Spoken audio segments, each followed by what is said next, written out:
Les 4 évangiles du Nouveau Testament nous brossent un portrait de Jésus. Ils nous disent ce que nous devons savoir le concernant.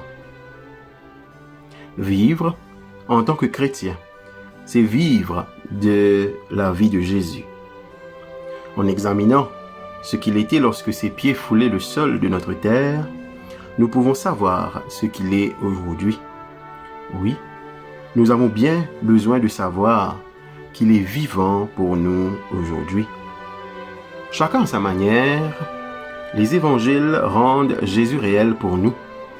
Et grâce à eux, nous savons qui était Jésus et ce qu'il a accompli.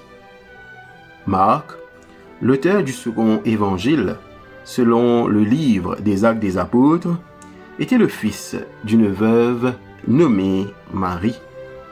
Barnabas était vraisemblablement son cousin.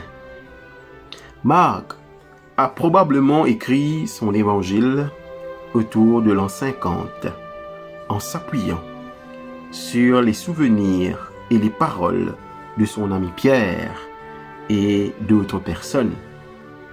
Dès le premier chapitre, il présente Jésus, puis il explique pourquoi il a rencontré une opposition de plus en plus forte.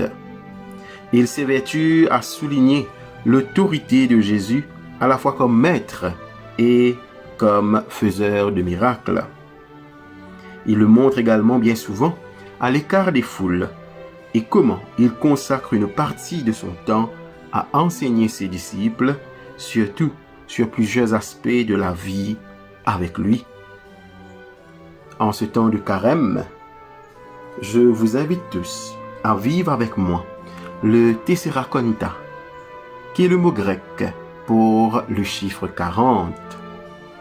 40 est un nombre important dans la Bible, que ce soit en termes d'années ou de jours.